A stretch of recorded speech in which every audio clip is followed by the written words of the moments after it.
आज मैं आपके लिए लेके आया हूँ क्लास 11 चैप्टर है बेसिक कॉन्सेप्ट ऑफ केमिस्ट्री। इसका एक टर्म है मोल फ्रैक्शन। ये टर्म बिलोंग करता है कंसंट्रेशन टर्म में। कंसंट्रेशन टर्म, इस टर्म को कंसंट्रेशन टर्म को समझने के लिए हम लोग बहुत ही आसान सा तरीका, अगर हम लोग रेशियो को समझते हैं, इससे ही हम लोग मोल फ्रैक्शन को आज समझने का कोशिश करेंगे। सपोज कीजिए एक कंटेनर है आपके पास, इसमें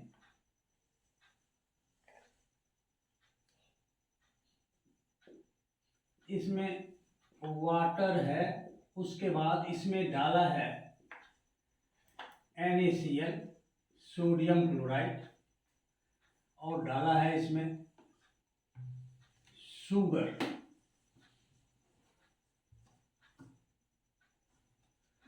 सोडियम क्लोराइड और शुगर और पानी है। ये आपका क्या है? Water. This is water, that is H2O। Suppose कीजिए ये जो सॉल्यूशन है तीनों का, तीनों मिलके ये सॉल्यूट, ये सॉल्यूट और ये सॉल्वेंट, ये तीनों मिलके एक सॉल्यूशन बनाया है। तीनों को मिला के एक सॉल्यूशन इसमें है।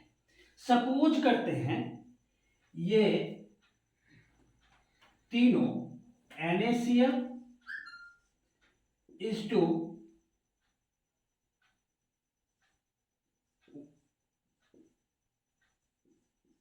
शुगर इज टू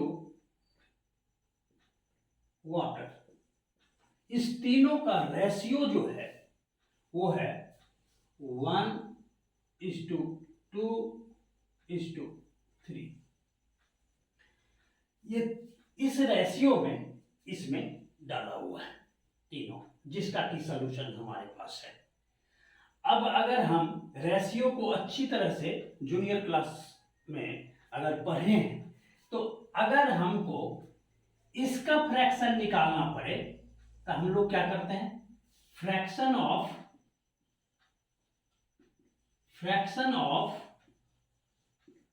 NaCl क्या होता है? इसका रेशियो का part, that is 1 by total of the ratios part, 1 + 2 + 3 कितना हो गया? 1/6। ये NaCl जो है कितना है? 1/6 है। NaCl कितना है? 1/6 है। अगर हम बोले fraction of sugar is equal to, sugar का पार्ट कितना है? 2 divided by total part, that is 1 + 2 + 3, that is 2/6, and this is your 1/3। and in similar fashion अगर हम बोलें fraction of water, that is equal to how much? 3/1 + 2 + 3, that is 3/6। This is your 1/2। ये fraction निकला तीनों component, इस solution के तीनों component को मिला के उसका फ्रैक्शन निकला। अगर हम अब ऐसा करें कि यहां पर ये फ्रैक्शन जो आया, ये इसके रेशियो के हिसाब से आया तीनों कंपोनेंट का। अब जो है इसी में अगर हम ऐसा करें कि NaCl का 1 मोल है, शुगर का 2 मोल है और ये वाटर का 3 मोल है। तो यही टर्म कन्वर्ट हो जाएगा मोल फ्रैक्शन, मोल का फ्रैक्शन। ये पहले केवल रेशियो था तो उसका ये फ्रैक्शन निकला। अब ये मोल 1 मोल NaCl डाला, 2 मोल शुगर डाला और इसमें 3 मोल वाटर है। इस तीनों मोल का अगर फ्रैक्शन लिखे तो हम लिखेंगे mole fraction of NaCl is equal to 1/6, mole fraction of sugar 1/3, mole fraction of H2O 1/2। और मोल फ्रैक्शन को हम लोग डिनोट करते हैं ईटा से। तो हम अगर इसी को फिर से लिखें तो mole fraction eta of NaCl plus दूसरा को हम लिख सकते हैं क्या, ईटा ऑफ व्हाट, शुगर।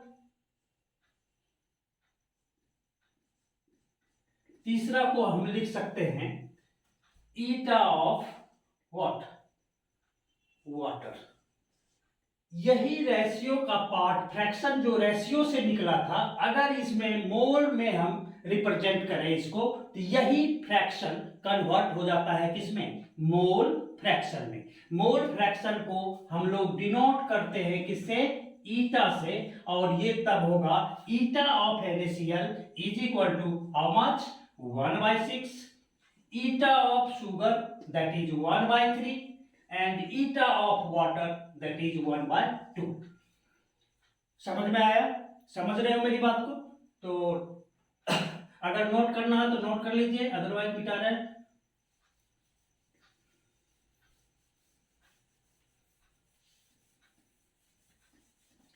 अब देखिए इस तीनों मोल फ्रैक्शन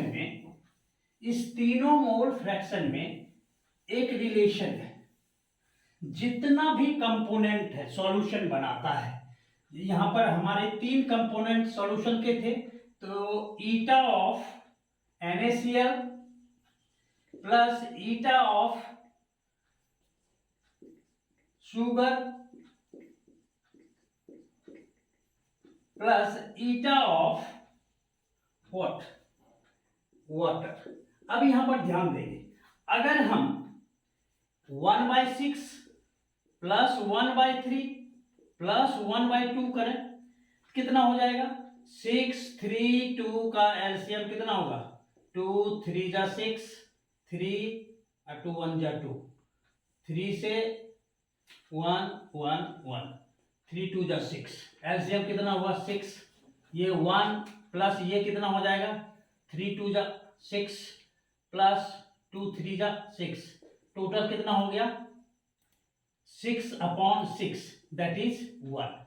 यानी इस तीनों फ्रैक्शन को अगर आप ऐड करेंगे तो ये इक्वल होगा ऑलवेज 1 के, इक्वल होगा ऑलवेज 1 के। यानी सारे कंपोनेंट का मोल फ्रैक्शन को अगर आप ऐड कर देते हैं तो that will be equal to 1। अगर सपोज कीजिए यहां पर 2 ही कंपोनेंट होता, सपोज अगर 2 कंपोनेंट होता तो हम क्या लिखते, eta of NaCl plus eta of H2O is equal to 1।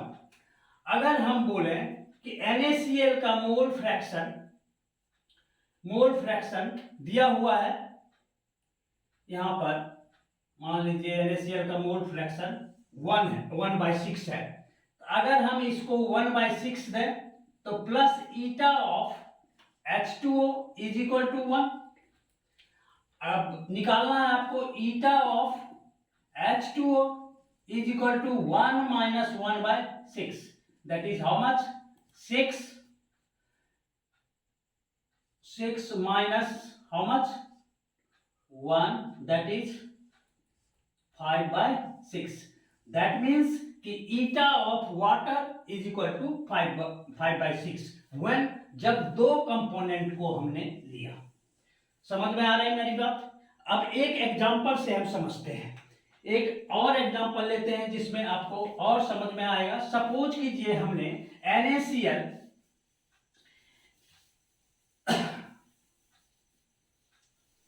Suppose कीजिए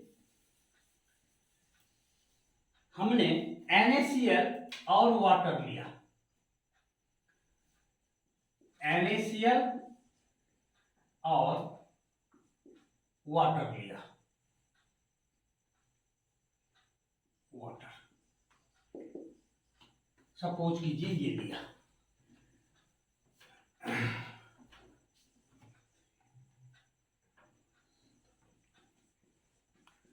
सपोज कीजिए NaCl का 116 ग्राम ऑफ NaCl और 90 ग्राम वाटर लिया, इसका एक सॉल्यूशन बनाया। 116 ग्राम ऑफ NaCl और 90 ग्राम ऑफ वाटर लेके एक सॉल्यूशन बना दिया।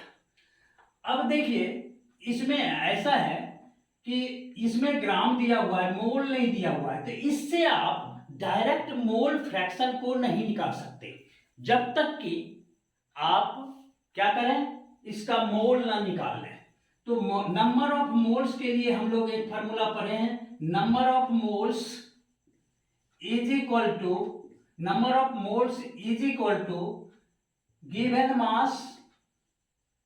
given mass by molar